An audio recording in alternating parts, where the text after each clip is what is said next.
ఉపన్యాసాలు ఈయనకే. మాది ఒక పొలిటికల్ పార్టీ. బాగున్నారా అని అంటే మేము కూడా బాగున్నామండి, మీరు కూడా బాగున్నారని అడుగుతాం. నువ్వు ఏం రా అంటే ఏం బే అంటాం మేము. తప్పదుగా.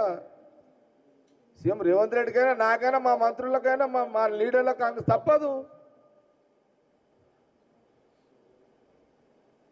నువ్వు గాడిదలంటే పడతారా ఇవ్వండి.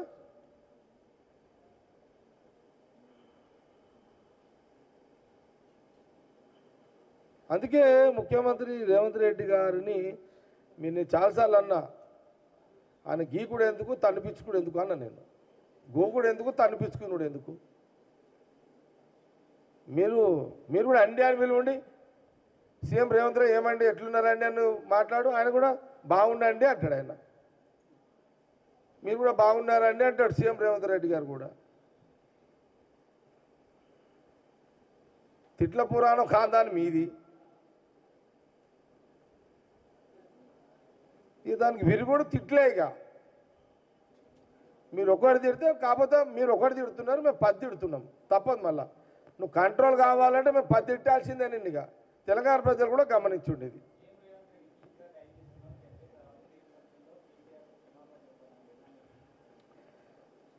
కేటీఆర్ గారు తెలంగాణ ప్రజలు రాహుల్ గాంధీ గారి యొక్క నాయకత్వంలో, సోనియా గాంధీ గారి యొక్క నాయకత్వంలో, మల్లికార్జున్ ఖార్గే గారి యొక్క నాయకత్వంలో, చివరిగా మా రాహుల్ గాంధీ గారి యొక్క నాయకత్వంలో తెలంగాణ ప్రజలు 5 సంవత్సరాలు పరిపాలించుండి అని మాకు ఫుల్ మెజారిటీతో సీట్లు ఇవ్వడం జరిగింది. ఈ రాష్ట్రానికి ముఖ్యమంత్రిగా రాహుల్ గాంధీ గారు, ముఖ్యమంత్రిగా రేవంత్ రెడ్డి గారిని చేసిరు. దాదాపు 17 నెలలు అయిపోతుంది. ఇంకా మాకు 3 సంవత్సరాల టైం ఉంది. ప్రజలు ఇచ్చిర్రు. ఇది మీరు సంకనాకి ఇచ్చిన ట్రెజరీని చక్కగా చేస్తూ, మళ్ళీ చెప్తున్నా, మీరు సంకనాకించిన ఆర్థిక శాఖ ట్రెజరీని చక్కగా చేస్తూ, మేము రాహుల్ గాంధీ గారు ఇచ్చిన మాటల హామీలను నెరవేరుస్తూ వెనుక ముందు పరిపాలిస్తూ ప్రజాపాలన కొనసాగుతుంది కాంగ్రెస్ గవర్నమెంట్ తెలంగాణలో.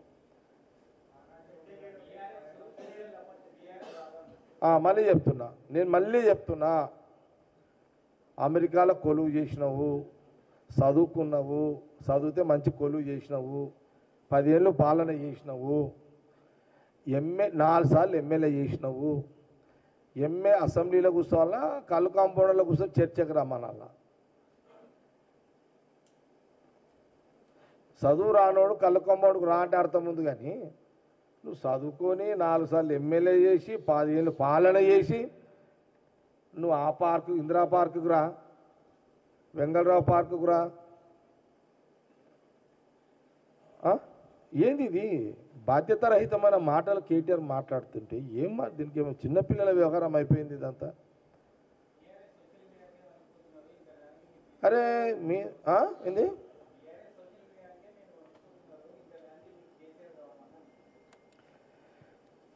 ఇక బీఆర్ఎస్ టీఆర్ఎస్ ఏదైనా కానీ వాళ్ళ సోషల్ మీడియాకు, వాళ్ళ సోషల్ మీడియాకు వణికిపోతున్నామని కేటీఆర్ అంటున్నాడు. అంటే సోషల్ మీడియా లేనిది తప్పుడు ప్రచారం చేస్తుందని కేటీఆర్ చెప్తున్నట్టే కదా.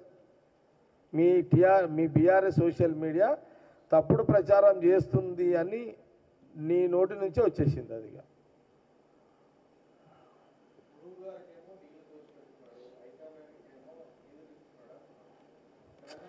నేను ఒకటే చెప్తున్నా భయ్, నేను పర్సనల్గా చెప్తున్నా,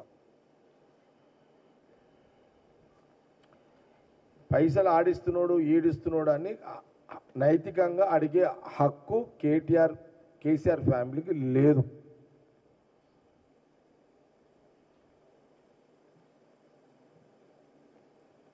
ప్రతి ఎన్నికలకు దాదాపు 10 రాష్ట్రాలకు 1000 కోట్లు పంపించినట్టుగా ఆ రోజు ప్రచారంలో ఉన్నది, మీరు చేసింది ప్రచారంలో ఉన్నది, అది నిజమే కదా. నైతికంగా మీకు అడిగే హక్కు కానీ విమర్శించే హక్కు మీకు లేదు. ముందు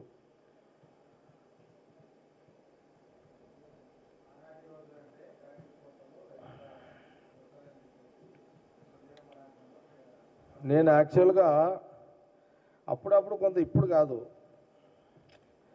నేను వాళ్ళ గవర్నమెంట్ ఉన్నప్పుడు, వాళ్ళ గవర్నమెంట్ మొన్న ఒక 1 year బ్యాక్ కొంత అటో ఇటో కొంత నిజాలు మాట్లాడతాడా ఏంది మాట్లాడడా అని కొంత కన్ఫ్యూజన్లు ఉంటుంది. కానీ ఈరోజు క్లారిటీ వచ్చింది. అన్ని కేటీఆర్ అన్ని అబద్ధాలే మాట్లాడతాడు, ఒక్క నిజం ఉండదు అనేది క్లారిటీ వచ్చింది. అన్ని అబద్ధాలే, నోరిప్పితే అబద్ధాలే. అతను చెప్తున్నా కదా, అందరికి వడదెబ్బలతో ఎండ దెబ్బలు తాకితే ఈయనకు ఈ ఫ్యామిలీ దెబ్బలు తాకుతున్నాయి. ఈయనకు నీకేం చెప్తున్నా, డైరెక్ట్గా కవిత అటాక్ చేస్తుంది, ఇట్లా ఇండైరెక్ట్గా హరీష్ రావు అటాక్ చేస్తున్నాడు. తండ్రి పాపం కేసీఆర్ గారికి ఏం చేయాలో అర్థమవుతలేదు. కేటీఆర్కి ఏమో రాజకీయ అనుభవం లేక, అవగాహన లేక ఇతను ఇబ్బంది పడుతున్నాడు, బయటకు వస్తున్నాడు. అదే అంటే కదా 20 రోజులు అటు ఆ దేశంలో చల్లటి ప్రదేశాలు ఉంటాయి కదా, వేరే దేశాలలో ఎక్కడ